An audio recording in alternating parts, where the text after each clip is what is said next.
Welcome to the Grab Bag, or random collection of useful hacks. This video contains a bunch of quick lessons on various topics, with each lesson being between 30 seconds and 1 minute long. Let's not waste any more time and get right into it. There are some really good creators out there that show you how to create awesome PowerPoint effects, yet some people can't seem to get it to work properly. Here's how it's done. Start by drawing a base shape, say a rectangle that fills the whole slide. Next, draw your other shapes on top of the base shape. Change the color to white, then duplicate them a bunch of times to create whatever arrangement you want.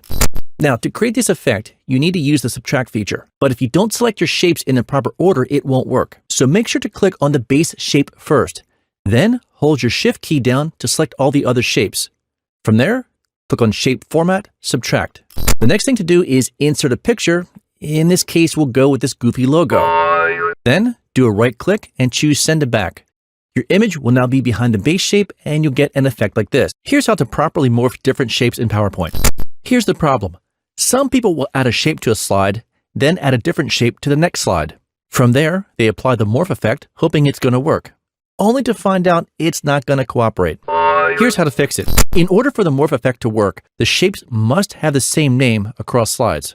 To name the shapes, click on the shape, then choose Shape Format, Selection Pane.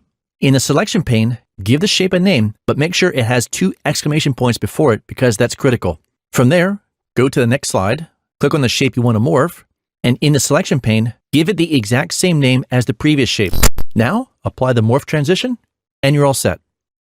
Here are 3 PowerPoint slideshow skills not many know about. 1. If you're showing a presentation and press the letter B, your screen will go black and the show will be suspended.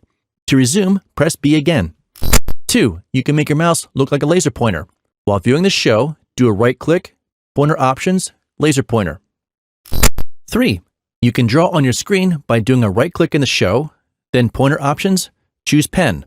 From there, click and drag to annotate on the screen. Bonus. If you press F1 during the show, you'll get a dialog box that will show you all kinds of cool stuff along with the keyboard shortcuts to get to them. Stop doing a copy and paste in PowerPoint. Try this instead. To replicate your shapes, you have a couple different options. One option is to click on your shape, then press Ctrl D. Or another option, you can click on your shape, then do a Ctrl, Shift, click and drag. Stop rearranging your slides in PowerPoint by doing a click and drag. Instead, do this. Select a slide, then press Ctrl arrow up or Ctrl arrow down to reposition it. As a bonus, Ctrl Shift up arrow will put the slide at the top, or Ctrl Shift down arrow will put the slide at the bottom. All right, and that'll do it. Now, before you go, feel free to check out some of these other awesome tutorials. Feel free to leave a comment below. Don't be shy about using that like and share button, and we will see you next time.